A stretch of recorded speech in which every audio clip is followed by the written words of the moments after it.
Just weeks after reporting strong sales and profits, Microsoft announced a fresh round of layoffs today. Thanks for joining us. I'm Molly Shen. And I'm Mary Nam. Despite that positive earnings report, the company sent layoff notices to 3% of its workforce. That includes close to 2,000 employees here in Western Washington. KOKH Denise Whitaker is live in Redmond tonight with more on the local impact. Denise? Right, that impact's likely to be quite large here in Redmond. Of course, the Microsoft campus is quite a prominent fixture here. It's global headquarters where close to 50,000 people work. But as you just said, close to 2,000 of them actually got layoff notices yesterday.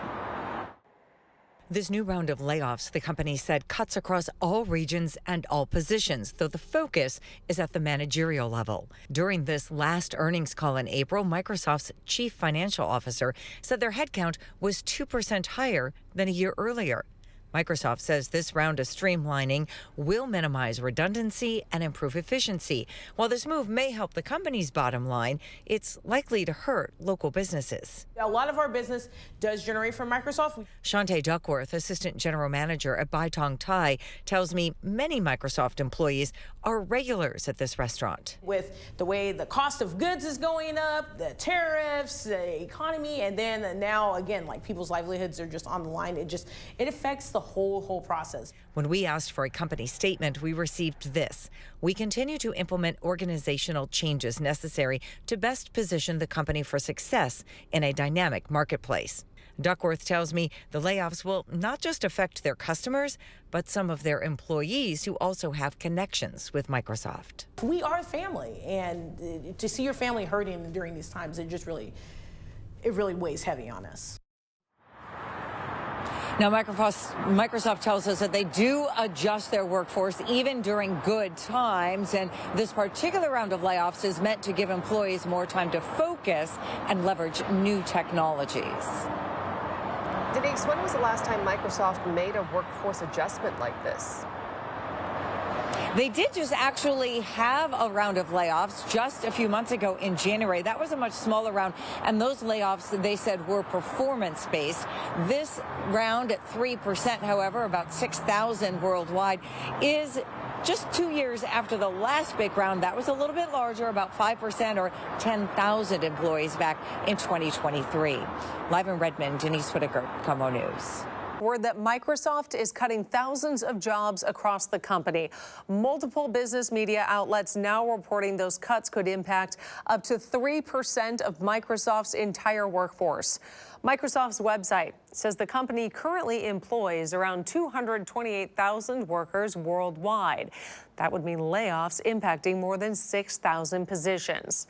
In 2024, Microsoft cut 1,900 jobs from its Activision, Blizzard, and Xbox divisions. In 2013, around 10,000 jobs cut company-wide. The Associated Press reports layoff notices started going out today. The company telling the AP that the job cuts will impact all levels and nations, but will focus on reducing management. Game changer for Amazon after the company unveiled its new robotic system, which uses more than 750,000 robots to sort, lift, and carry packages in the warehouse. So what does this mean for the future of Amazon's human workforce? Joining us now to discuss this and more is cybersecurity expert and privacy attorney Lisa Garber. Good morning to you, Lisa. Thanks for joining us.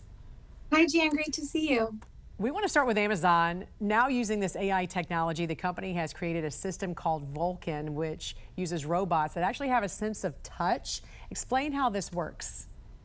Yes, and actually the Amazon director of science said robots are normally numb and dumb, but these are different. These are a big advancement. Amazon has already rolled out robots for years, but their arms look like rulers with hair straighteners attached. And they use AI algorithms to be trained on touch and feel, so the feedback they get in order to be able to pull items from the shelves.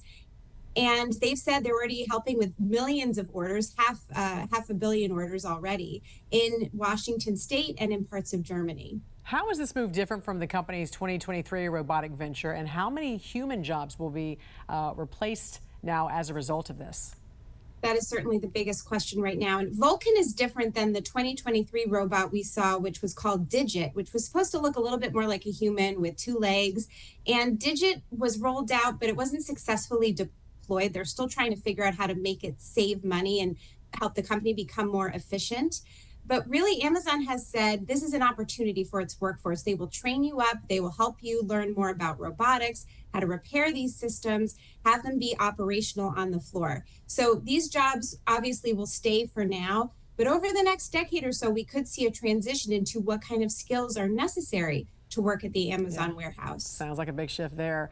One of the largest education tech vendors, called PowerSchool, revealed a major cybersecurity breach. First, what is PowerSchool and what did these hackers steal?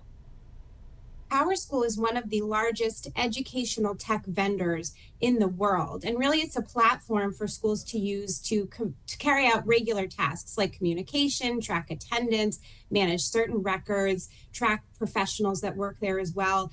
And it's used in over 6,000 K through 12 schools around the United States and Canada. It's really heavily relied upon to manage students and professional teachers. So you have to wonder, how in the world did this happen?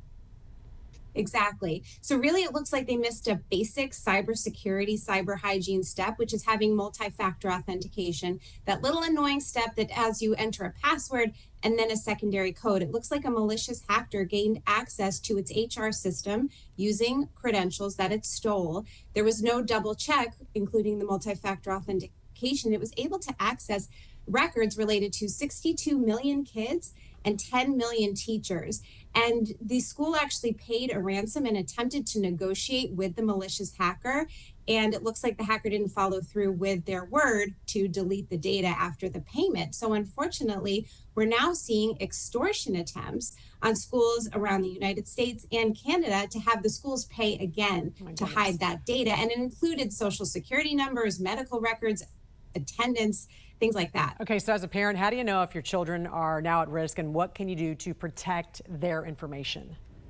We may not know if our child was part of this breach. So what we definitely should do is change any credentials we used associated with this EdTech vendor. And if you tend to reuse usernames or passwords, change all those too, just to be safe. Yeah. And as parents, we actually have the ability to carry out a credit freeze or credit monitoring for our kids, even though they have no credit yet. So that's something that's very important, an easy step to do to make sure you're not going to be negatively impacted by this breach. All right. Cybersecurity expert and privacy attorney Lisa Garber. Always great information. Thanks for joining us.